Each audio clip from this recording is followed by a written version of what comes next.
Hello everyone, welcome to the new video. ये इस series का चौथा वीडियो है। हमने इससे पहले 3 वीडियो को अपलोड किया है। आपने अगर उस वीडियोज़ को नहीं देखे हैं तो प्लीज़ आप उन्हें देखिए, ताकि हमारा जो जीके जीएस का प्रिपरेशन है वो एक सीक्वेंस में आगे बढ़ सके। ये वीडियो काफ़ी इन्फॉर्मेटिव है, चाहे आप किसी भी एग्ज़ाम की तैयारी करते हो जो जीके जीएस सेंट्रल एग्ज़ाम है। इसके अलावा चाहे आप बिहार एसआई का प्रिपरेशन कर रहे हो,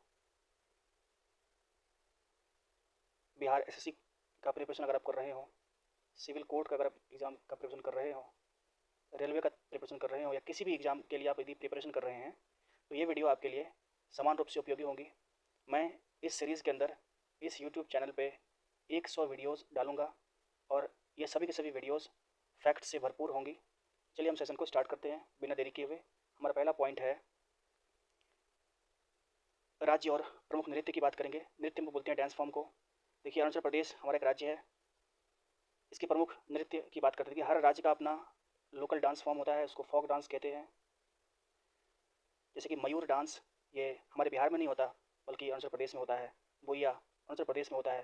पोंग डांस और तापू डांस ये आपको अरुणाचल प्रदेश में होता है। वो यहाँ का, ये सारी डांस फॉर्म वहाँ के लोकल डांस फॉर्म है। मोनापा डांस ये अरुणाचल प्रदेश में होता है। अजी लामू डांस ये भी अरुणाचल प्रदेश के अंदर होता है। इसे आप याद रखिए। मिसलेनियस में इस तरह के क्वेश्चन को पूछा जाता है, तो आप इसको ध्यान रखिए। इसके अलावा अरुणाचल प्रदेश की बात भी है तो यहाँ के जो सीएम हैं वो हैं पेमा खांडू, और यहाँ के जो गवर्नर हैं वो हैं, यानी कि राज्यपाल, वो हैं बीडी मिश्रा। आप इसको याद रखिए, पेमा खांडू एंड बीडी मिश्रा। अगला पॉइंट हमारा है जनसंख्या घनत्व को लेकर। हमने पिछले वीडियोज़ में इसके बारे में बात की थी कि किसी भी राज्य का जो जनसंख्या घनत्व होता है, उस राज्य के अंदर 1 किलोमीटर स्क्वायर एरिया में कितने लोग वहाँ पे निवास करते हैं, उसको वहाँ का जनसंख्या घनत्व कहते हैं। बिहार का जनसंख्या घनत्व पूरे देश में सर्वाधिक है, और अरुणाचल प्रदेश का जनसंख्या घनत्व सबसे कम है। और कई बार पूछा जाता है एग्जाम में कि अरुणाचल प्रदेश का जनसंख्या घनत्व कितना है, तो केवल 17 लोग रहते हैं पर स्क्वायर किलोमीटर में। और जो ओवरऑल जनसंख्या घनत्व है, पूरे भारत की जनसंख्या घनत्व, वो है आपको 384 लोग रहते हैं पूरे भारत का, अगर औसतन निकाला जाए तो, पर किलोमीटर स्क्वायर के अंदर। लिंगानुपात की हम लोग पिछली वीडियो में बात किए थे। लिंगानुपात में देखिए, 1000 मेल के रेस्पेक्टिवली फीमेल कितनी है, उसको लिंगानुपात कहा जाता है। भारत में सबसे ज़्यादा लिंगानुपात केरल का है। इसका मतलब है कि हर 1000 मेल के सापेक्ष फीमेल की संख्या केरल में सबसे अधिक है, यानी कि 1000 हर 1000 मेल पे केरल में 1000 से ज़्यादा महिलाएं हैं केरल के अंदर। इसके अलावा हरियाणा का सबसे न्यूनतम लिंगानुपात है। ऐसा माना जाता है कि बेटियां को जन्म लेने से पहले ही वहाँ पे एबॉर्शन करवा लिया जाता है। तो इस वजह से वहाँ की जो जनसंख्या लिंगानुपात है वो न्यूनतम है हरियाणा का। और इससे बचने के लिए, ताकि बेटियों की जनसंख्या में वृद्धि हो सके, हरियाणा की सरकार भारत सरकार के सहयोग से 1 जनवरी 2015 को बेटी बचाओ बेटी पढ़ाओ जो स्कीम है हरियाणा के अंदर, वो लॉन्च किया था। देखिए, पूरे भारत की मैं जनसंख्या लिंगानुपात की बात करूँ, पूरे भारत के लिंगानुपात की बात करूँ तो वो है 943, मतलब 1000 मेल के सापेक्ष पूरे भारत में 943 फीमेल हैं। इसके अलावा जो हमारा अगला पॉइंट है वो है आवर्त सारणी से, जो किसी भी एग्जाम में, खासतौर से रेलवे एग्जाम का ये फेवरेट क्वेश्चन है। यहाँ से क्वेश्चन बनते हैं रेलवे एग्जाम में। अभी रेलवे के एग्जाम होने भी वाले हैं, तो आप इन्हें अच्छे से देखिए। देखिए, आवर्त सारणी को सबसे पहले मेंडलिफ ने दिया था। इसको फादर ऑफ पीरियोडिक टेबल कहते हैं, आवर्त सारणी के पिता। और जब पहली बार उन्होंने आवर्त सारणी में तत्वों को अरेंज किया था तो उन्होंने कहा था, उन्होंने तत्वों को परमाणु भार के रिस्पेक्ट में उन्होंने अरेंज किया था। समय बीतता गया, फिर मोजले साहब आए तो मोजले ने आवर्त सारणी को, और देखिए आधुनिक आवर्त सारणी का जो फादर है वो मोजले को कहा जाता है, क्योंकि मोजले ने बहुत सारी चेंजिंग की आवर्त सारणी में। इसके अलावा इन्होंने कहा कि जो आवर्त सारणी में जो एलिमेंट्स होते हैं, उन सभी एलिमेंट्स को इन्होंने परमाणु संख्या के अनुपात में रखा। देखिए, आवर्त सारणी में कुल 7 तत्व होते हैं, 7 आवर्त होते हैं और 18 वर्ग होते हैं। देखिए, आवर्त कहते हैं इनको। जो हॉरिजॉन्टल लाइंस होती हैं उसको आवर्त कहा जाता है, जो वर्टिकल लाइंस होती हैं उसको वर्ग कहा जाता है। वर्ग की संख्या 18 होती है और आवर्त की संख्या 7 होती है। इसके अलावा जो हमारा आधुनिक आवर्त सारणी है उसका जो आधार है वो परमाणु संख्या है, और इसको मोजले ने दिया था। इसको मोजले ने दिया था। देखिए, किसी भी तत्व की जो परमाणु संख्या होती है वो नंबर ऑफ प्रोटॉन बराबर नंबर ऑफ इलेक्ट्रॉन, इसको हम जेड से इंडिकेट करते हैं। इसके अलावा जो हमने अभी बात करी थी कि वर्ग की संख्या 18 होती है आवर्त सारणी में, तो 18वें, 16वें, 17वें, 18वें वर्ग की हम बात करें। देखिए मान लेते हैं ये 16वां वर्ग है, ये 17वां वर्ग है, ये 18वां वर्ग है। तो 16वें वर्ग के तत्व को चैल्कोजन कहा जाता है। क्या कहते हैं 16वें वर्ग के तत्व को? याद रखिए इसको, 16वें वर्ग के जो तत्व होते हैं, एलिमेंट्स होते हैं, उसको चैल्कोजन कहा जाता है और इनको ऑक्सीजन ग्रुप के एलिमेंट भी कहते हैं। इसका वैलेंसी इलेक्ट्रॉन 6 होता है। जो 17वां हमारा वर्ग होता है, ये वाला वर्ग 17वां वर्ग, इसके एलिमेंट्स होते हैं उनको हेलोजन एलिमेंट कहा जाता है। इनकी संख्या 6 होती है। देखिए iodine, chlorine, bromine, iodine, chlorine, bromine, fluorine, statin और टेनिसिन। 1 2 3 4 5 6। इसमें से सबसे ज़्यादा जो रिएक्टिव होता है वो होता है फ्लोरीन। सभी हेलोजेंस में सबसे अधिक रिएक्टिव जो नेगेटिवली चार्ज होता है वो होता है फ्लोरीन। होते कौन सब हैं?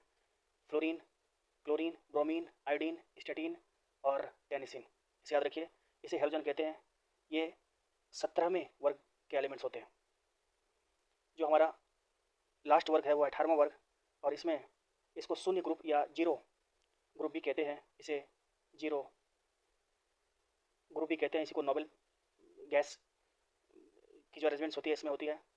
और नोबेल गैस कितने होते हैं? तो 6 होते हैं। Helium, neon, argon, krypton, xenon and radon. ध्यान रखिए 1 2 3 4 5 6। इसमें से जो जेनॉन है, जेनॉन एक ऐसा अक्रिय गैस है, एक ऐसा नोबेल गैस है जो हमारे एटमॉस्फेयर में नहीं होता है। इसे एक्सपेरिमेंटली बनाया जाता है। तो आवर्त सारणी से ये जो फैक्ट थे काफ़ी इंपॉर्टेंट है, इसको ध्यान रखिए। पहली बात तो ये, आवर्त सारणी के जो फादर हैं, फोर फादर हैं, उसका नाम था मेंडलीफ, और बाद में आधुनिक आवर्त सारणी के पिता मोजले को कहते हैं। देखिए अब हम कुछ महत्वपूर्ण पुस्तक जो एग्जाम के दृष्टिकोण से बहुत ही इंपॉर्टेंट हैं, ध्यान रखिए इसको। कुछ पुस्तक हैं, कुछ बुक्स हैं और उसके राइटर हैं, और ये पुराने बुक्स हैं जो स्टैटिक जीके में काउंट किए जाते हैं। देखिए उर्वशी पुस्तक को रामधारी सिंह दिनकर ने लिखा है। रश्मि रथी पुस्तक को रामधारी सिंह दिनकर ने लिखा है। नीरजा पुस्तक को महादेवी वर्मा ने लिखा है। यामा पुस्तक, ये यम नहीं यामा है, यामा पुस्तक को महादेवी वर्मा ने लिखा है। इसके अलावा देखिए पंचवटी पुस्तक को मैथिली सेनगुप्त ने लिखा है। यशोधरा पुस्तक को भी मैथिली सेनगुप्त ने लिखा है। गीतांजलि पुस्तक को रविन्द्रनाथ टैगोर ने लिखा है, जिसके लिए 1913 ईस्वी में इसको साहित्य का नोबेल पुरस्कार दिया गया था रविन्द्रनाथ टैगोर को, गीतांजलि पुस्तक के लिए। गोरा पुस्तक को भी रविन्द्रनाथ टैगोर ने लिखा है। कामायनी महाकाव्य ये जयशंकर प्रसाद की पुस्तक है। 5 पॉइंट समवन ये चेतन भगत की पुस्तक है, काफ़ी फेमस राइटर हैं भारत के। इन्होंने हाफ गर्लफ्रेंड जैसी पुस्तक लिखी, 2 स्टेट्स हाफ गर्लफ्रेंड। इसके अलावा the mystery of utmost happiness ये पुस्तक अरुंधति राय की है। अटमोस्ट हैप्पीनेस पुस्तक अरुंधति राय की है। The God of small things, देखिए अरुंधति राय की एक काफ़ी फेमस पुस्तक रही है, the God of small things, the God of small things, इसे याद रखिए, ये अरुंधति राय की पुस्तक है। इसके अलावा डॉलर बहू ये पुस्तक सुधा मूर्ति की है, देखिए याद रखिए, ये भारतीय मूल की हैं, ब्रिटेन के नागरिक हैं, नाम है सुधा मूर्ति। इन्होंने पुस्तक लिखा है डॉलर बहू। 2 लाइफ्स पुस्तक को विक्रम सेठ ने लिखा है। ये महत्वपूर्ण पुस्तक से रिलेटेड क्वेश्चंस थे। आगे बढ़ते हैं। महत्वपूर्ण नृत्य हमने देखा था अभी ऊपर में अरुणाचल प्रदेश को लेकर। अभी हम देखते हैं छत्तीसगढ़ को लेकर महत्वपूर्ण नृत्य। छत्तीसगढ़ में राउत नाचा, छत्तीसगढ़ के अंदर राउत नाचा डांस होता है। पिंडवानी डांस छत्तीसगढ़ के अंदर होता है। पंथी डांस छत्तीसगढ़ के अंदर होता है, इसको आप याद रखेंगे। इसके अलावा देखिए कुछ महत्वपूर्ण दिवस है, डे। वैक्सीन डे हम लोग मनाते हैं 16 मार्च को, और TB day, world TB day हम लोग 24 मार्च को मनाते हैं।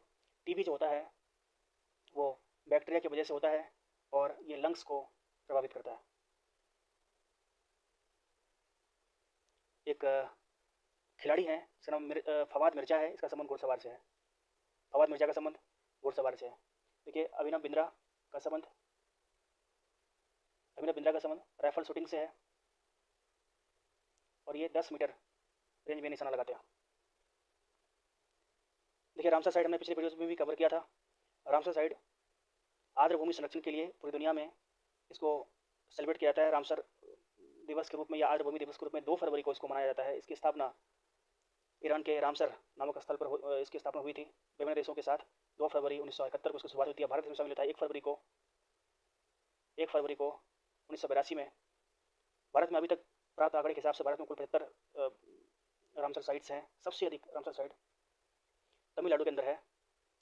सबसे अधिक रामसर साइट्स तमिलनाडु के अंदर है और ये 14 है। और दूसरा नंबर पर सबसे अधिक है ये उत्तर प्रदेश के अंदर 10 है। देखिए भारत का जो पहला रामसर साइट था, जब भारत इसमें शामिल हुआ था 1 फरवरी 1982 को, तो भारत का एक साथ 2 रामसर साइट को इसमें शामिल किया गया था। चिल्का झील उड़ीसा में स्थित है, केवलादेव राष्ट्रीय उद्यान राजस्थान में स्थित है।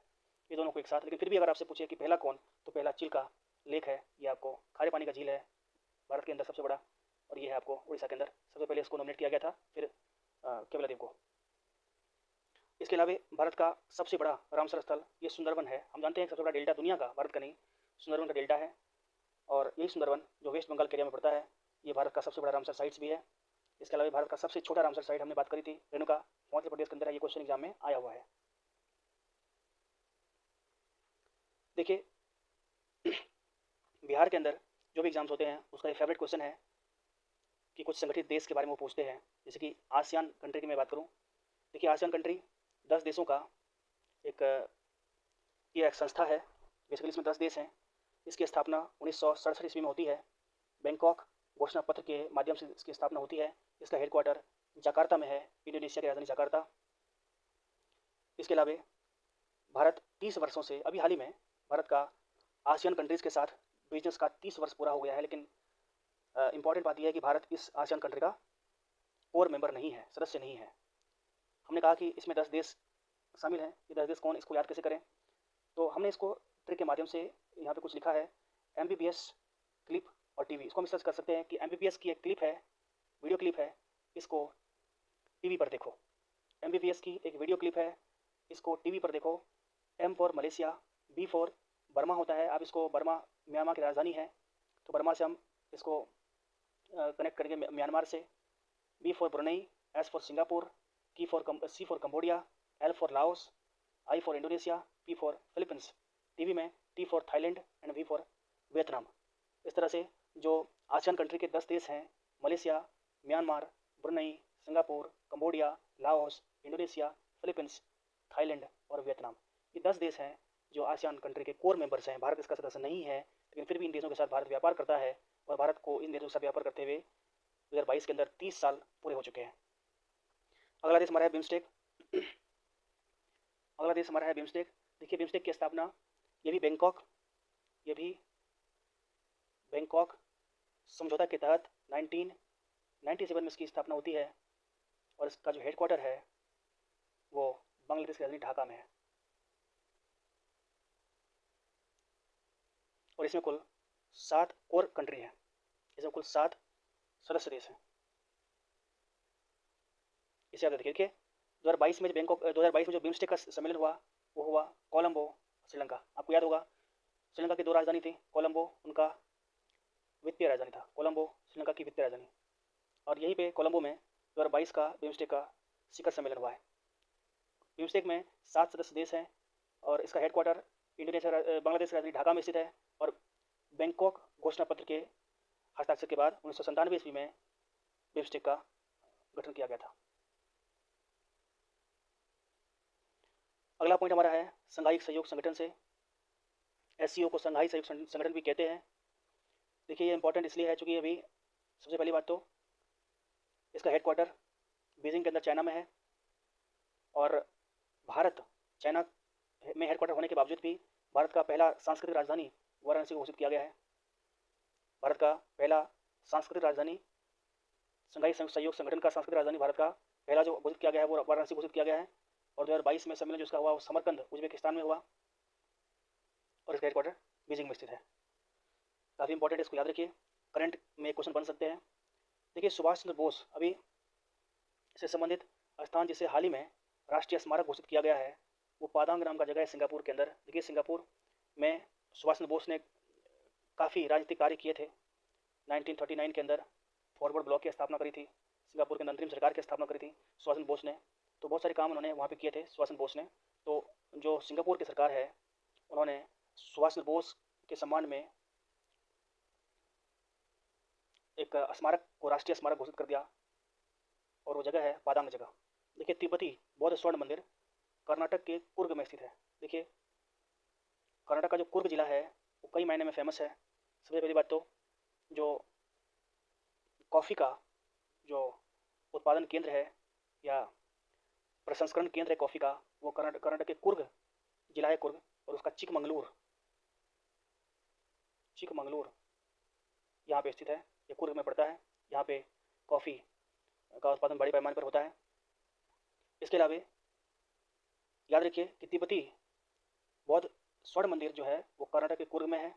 इसके अलावा स्तूप का सबसे पवित्र भाग जो होता है, देखिए बौद्ध स्तूप का सबसे पवित्र भाग क्या होता है, उसके ऊपर का हिस्सा होता है। देखिए ये स्तूप है, इसके ऊपर में कुछ बना होता है, इसको हरमिल कहते हैं, इसको हर्मिका कहते हैं। क्या कहते हैं इसको? हर्मिका कहते हैं। ये पूरे स्तूप का सबसे पवित्र हिस्सा माना जाता है, हर्मिका। पूरे बौद्ध स्तूप का सबसे पवित्र हिस्सा कौन सा होता है? तो हर्मिका होता है, जो सबसे ऊपर में होता है। इसे याद रखिए। देखिए बैंक और मर्जर की बात करते हैं। क्वेश्चन सीधा देता है कि अभी हाल ही में बैंक ऑफ बड़ौदा में किन दो बैंकों का विलय किया गया है या मर्जर किया गया है? देना बैंक और Vijaya bank. Punjab national bank में किन दो बैंकों का मर्जर किया गया है? ओरिएंटल बैंक और यूनाइटेड बैंक। यानी कि देना बैंक और विजया बैंक का मर्जर बैंक ऑफ बड़ौदा में किया गया है। ओरिएंटल बैंक और यूनाइटेड बैंक का मर्जर पंजाब नेशनल बैंक में किया गया है। देखिए आरबीआई का जो राष्ट्रीयकरण होता है वो 1 जनवरी 1949 को किया जाता है।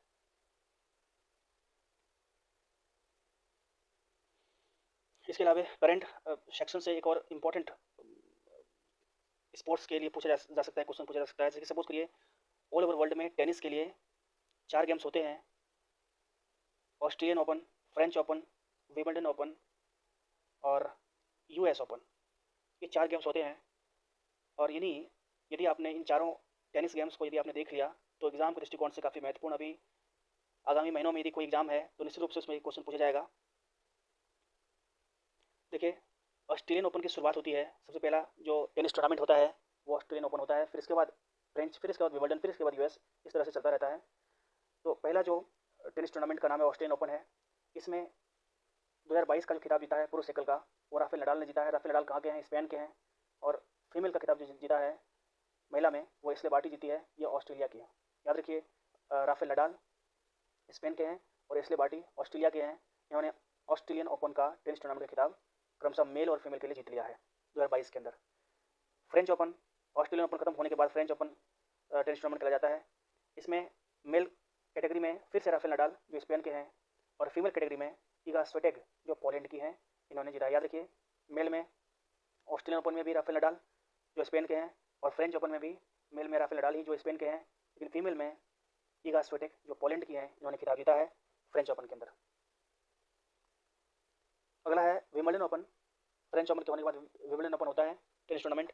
इसमें मेल कैटेगरी में नोवाक जोकोविच जो सर्बिया के हैं, याद रखिए राफेल नडाल इससे पहले हम पढ़े थे वो स्पेन के थे, और विंबलडन ओपन को का जो मेल कैटेगरी में जो अवार्ड जीता है, या इसका जो जो ये गेम देखिए विंबलडन ओपन टेनिस टूर्नामेंट का जो खिताब जीता है नोवाक जोकोविच मेल कैटेगरी में जीता है जो सर्बिया के हैं, और फीमेल कैटेगरी में रेबेकिना ये उज्बेकिस्तान की है। देखिए रेबेकिना ये इसलिए इंपॉर्टेंट है क्योंकि उज्बेकिस्तान एशिया में आता है, और इस तरह से पहली एशियन ये महिला है, नाम है रेबेकिना, जिन्होंने विंबलडन ओपन टेनिस टूर्नामेंट का फीमेल कैटेगरी का खिताब जीता है।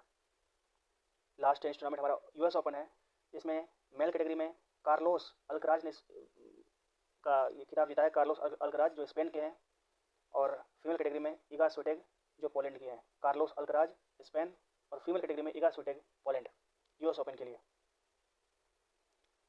काफ़ी इंपॉर्टेंट, इसे ध्यान रखिए। इसके अलावा रॉजर फेडरर अभी हाल ही में, देखिए ये भी टेनिस प्लेयर हैं, रॉजर फेडरर ये स्विट्ज़रलैंड के हैं।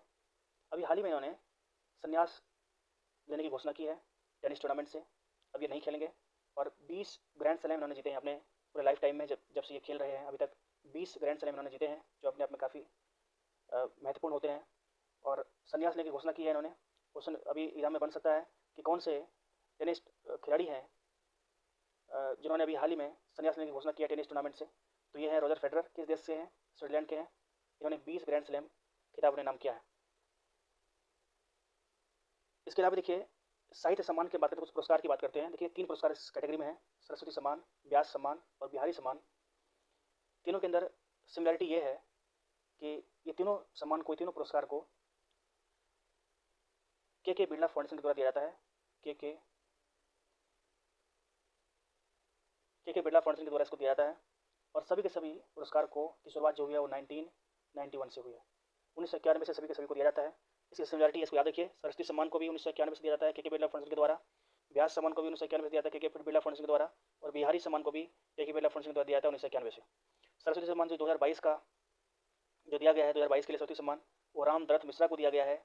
उसकी हिंदी भाषा के लिए उन्होंने लिखा मैं तो यहाँ हूँ के लिए उसको दिया गया। मैं तो यहाँ हूँ, तू कहाँ है। तो मैं तो यहाँ हूँ के लिए इसको सरस्वती सम्मान दिया गया, पुरस्कार दिया गया 2022 के लिए रामदरस मिश्रा को।